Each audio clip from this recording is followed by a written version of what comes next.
Hello everyone, welcome you to my YouTube channel. आज हम सब पढ़ेंगे डेली लाइफ में यूज होने वाले कुछ ऐसे सेंटेंस है जिनका हम उपयोग बार बार करते हैं, बार बार उसका यूज किया करते हैं। तो आइए देखते हैं कि इनका अनुवाद हम कैसे करते हैं। जैसे फ़िलहाल मैं आराम कर रहा हूँ, फ़िलहाल मैं दिल्ली में हूँ, फ़िलहाल वह बाज़ार जा रहा है, फ़िलहाल उसे काम पूरा करने दो। तो इस प्रकार के जो सेंटेंस होते हैं उनका हम अनुवाद किस प्रकार से करते हैं और इनमें क्या क्या प्रयोग करते हैं। तो जैसे दिया है कि फ़िलहाल मैं आराम करना चाहता हूँ, फिर उसी तरह दिया है फ़िलहाल वह बाज़ार गया है, फ़िलहाल मैं दिल्ली में हूँ, फ़िलहाल मुझे एक कलम चाहिए। तो इस प्रकार के जो भी सेंटेंस आते हैं इनके लिए हम प्रयोग करते हैं, या तो करेंगे एट द मोमेंट फ़िलहाल के लिए, या एट द मोमेंट की जगह पे एज फॉर नाउ का प्रयोग करते हैं। इन दोनों में से कोई भी हम प्रयोग कर सकते हैं।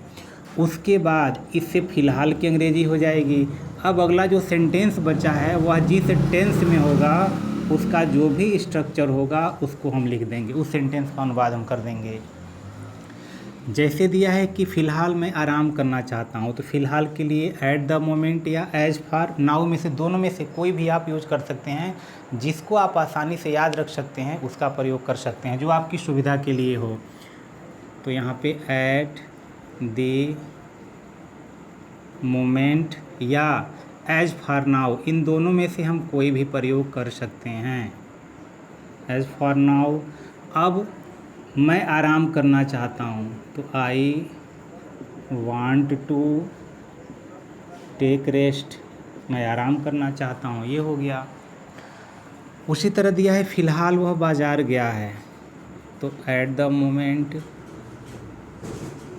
ये हो गया। एट द मोमेंट यानी फ़िलहाल वह बाज़ार गया है, तो प्रेजेंट परफेक्ट में है, तो प्रेजेंट परफेक्ट का जो स्ट्रक्चर होता है उसके रूप से बना देंगे। तो ये हो गया कि he has gone to market, वह बाज़ार गया है।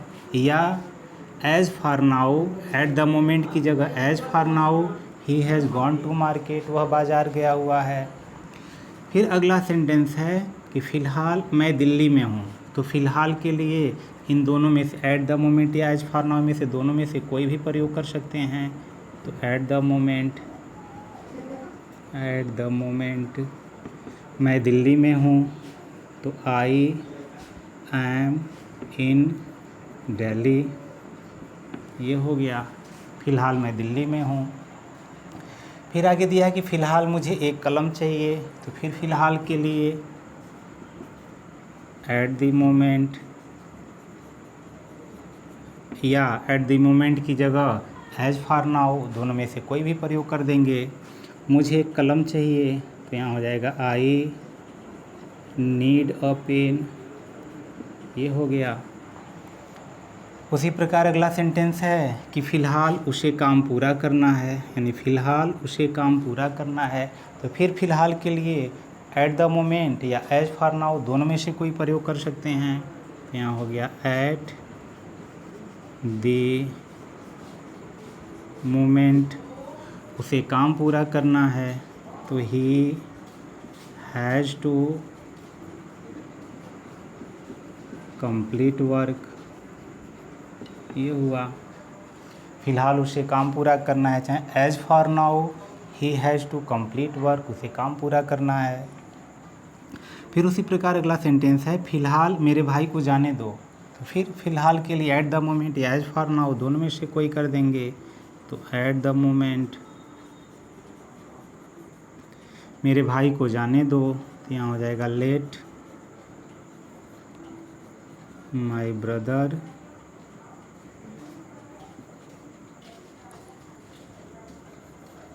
हो जाएगा गो, यानी at the moment let my brother go, फ़िलहाल मेरे भाई को जाने दो। तो इस प्रकार जो भी फ़िलहाल करके आएगा तो एट द मोमेंट या एज फॉर नाउ का प्रयोग करके और उसके बाद सेंटेंस को हम लिख करके उसका अनुवाद आसानी से बना सकते हैं। तो आशा करते हैं वीडियो आपको समझ में आया होगा। यदि समझ में आया होगा तो निश्चित रूप से लाइक कीजिए, इसको अपने मित्रों में शेयर कीजिए। यदि अब तक आपने इस चैनल को सब्सक्राइब नहीं कर दिया है तो सब्सक्राइब भी कर दीजिए। फिर मिलते हैं किसी अन्य वीडियो में, तब तक के लिए गुड बाय।